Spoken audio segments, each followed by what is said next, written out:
Alors, je ne me suis pas contentée de désinfecter, j'ai aussi frotté, délicatement, massé, je dirais, les tarses avec un corps gras, comme je l'aurais fait si ça avait été la gale des pâtes d'ailleurs.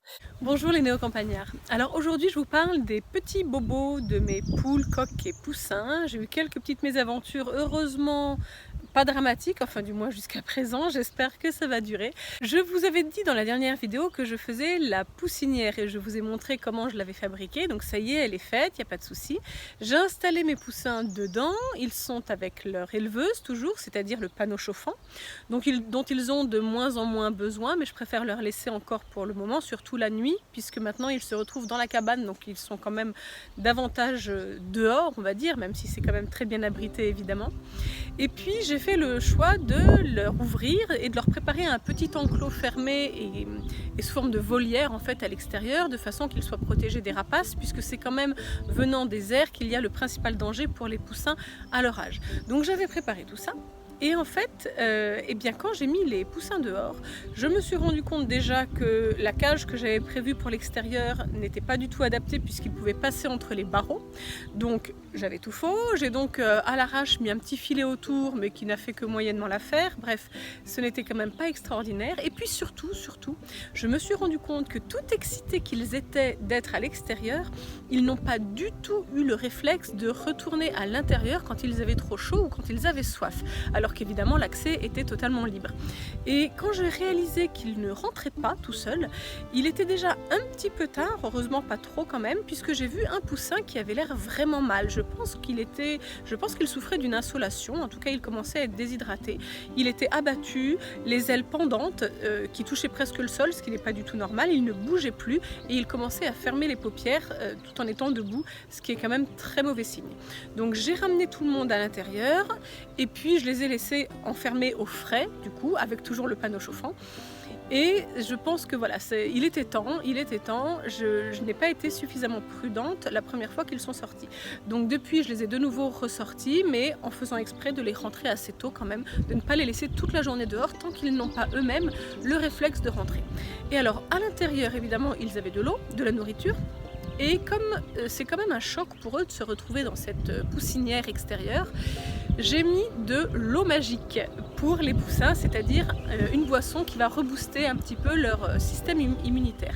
Ce que j'appelle l'eau magique, en fait, c'est même pas moi qui l'appelle comme ça, c'est Justin Rhodes, dont je vous ai déjà parlé. Je vous ai présenté son livre The Rooted Life il n'y a pas très longtemps. Je vous conseille toujours d'ailleurs d'aller voir sa chaîne YouTube, Justin Rhodes. Et lui, ce qu'il fait, c'est qu'il donne de l'eau magique à ses poussins pour leur booster le système immunitaire. L'eau magique, c'est quoi? C'est d'abord une cuillère de miel délayée dans un tout petit peu d'eau tiède. Une fois qu'on a délayé tout ça, on rajoute une giclée de vinaigre blanc et par-dessus ce vinaigre blanc, on mélange tout ça bien sûr, on rajoute une tête d'ail hachée ou coupée en tout petits morceaux. Ça, c'est très bon pour l'immunité de rajouter un petit peu d'ail. Et ensuite, bien sûr, de l'eau fraîche pour remplir entièrement le litre. Et avec tout ça, on leur donne, donc une fois par mois, c'est ce qu'ils préconisent, cette eau magique pour les booster. Alors, je leur en avais déjà donné à leur naissance, quand je les avais transférés dans l'éleveuse. Depuis, je ne leur en avais pas redonné. Et là, maintenant qu'ils sont à l'extérieur, je pense qu'il est temps. Donc, je leur refais une petite cure d'eau magique pour booster tout ça. Donc, voilà pour mes aventures des poussins. Je n'ai pas résolu d'ailleurs mon problème d'enclos extérieur pour les poussins. Au départ, j'avais fait, je crois que je vous l'avais montré, j'avais installé un filet, un petit peu à l'arrache d'ailleurs, je ne l'avais pas très bien fait.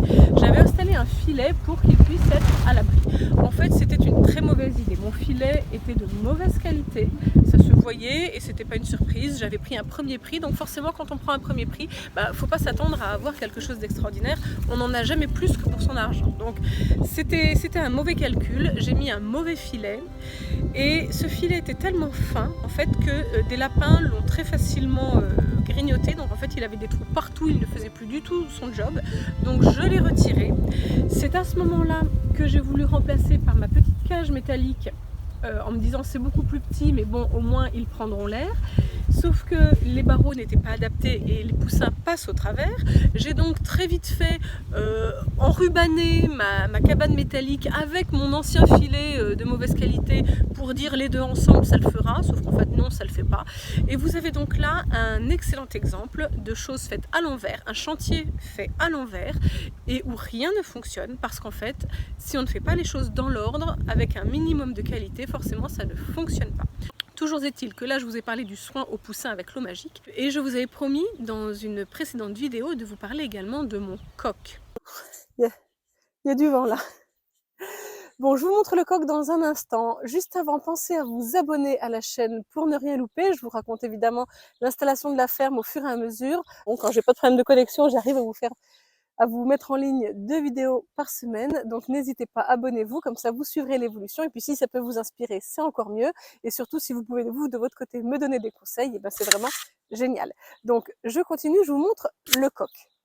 Il se peut que j'arrive à l'attraper du premier coup comme ça, parce qu'il est pas si terrible. Il est quand même moins farouche que les femelles. Les femelles, c'est juste une horreur. Le coq, il peut se laisser attraper. Donc je vais faire un essai. Si je n'y arrive pas, j'ai prévu le plan B. Le plan B, c'est de l'attraper avec l'épuisette. Donc on peut être d'un petit peu plus loin pour les attraper. Alors en fait, le coq, donc là, c'est pas de mon beaucoup mieux. Mon beaucoup mieux, elle n'était pas du tout comme ça quand j'étais allée voir le vétérinaire.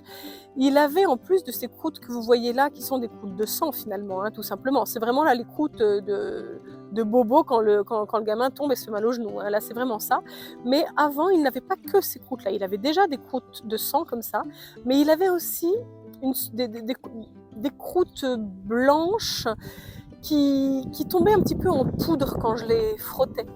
C'était ces croûtes-là qui étaient blanches, qui, quand elles étaient retirées un petit peu trop brutalement, se mettaient à saigner. Et c'est seulement après qu'apparaissaient les croûtes qu'il a à présent. Donc j'étais un petit peu embêtée parce qu'il avait ces 2 sortes de croûtes. Les croûtes blanches qui, une fois retirées, laissaient saigner la pâte. Et ensuite, il avait les croûtes de cicatrisation. Alors moi, je pensais que c'était la gale des pâtes au départ. J'étais allée voir le vétérinaire qui, lui, m'a dit que ça ne ressemblait pas à ça, la gale des pâtes. Donc quelque part, j'étais soulagée. Sinon, ça aurait été un souci vraiment de contagion avec les poules, alors que les poules, manifestement, n'ont rien. D'après le vétérinaire, c'était juste une irritation locale, donc il fallait juste désinfecter. Alors, je ne me suis pas contentée de désinfecter, j'ai aussi frotté délicatement, massé, je dirais, les tarses avec un corps gras, comme je l'aurais fait si ça avait été la gale des pâtes d'ailleurs. Et alors, comme corps gras, j'ai utilisé un corps gras qui est un produit vétérinaire, mais qui est fait normalement pour le pis des chèvres, pour masser le pis des chèvres. Mais j'ai déjà eu des retours d'éleveurs qui les utilisaient aussi sur les tarses des poules. Donc voilà, c'est ce que je lui ai mis. Manifestement, ça lui avait fait beaucoup de bien quand je l'avais fait. Au fur et à mesure que je le massais avec ce corps gras, les croûtes blanches se retiraient et se retiraient avec beaucoup plus de délicatesse que quand c'était lui qui les arrachait. Donc en fait, ça évitait qu'ils saignent, ce qui était évidemment beaucoup plus satisfaisant. À présent, il n'a plus ces fameuses croûtes blanches, il a encore quelques croûtes de sang, de cicatrisation.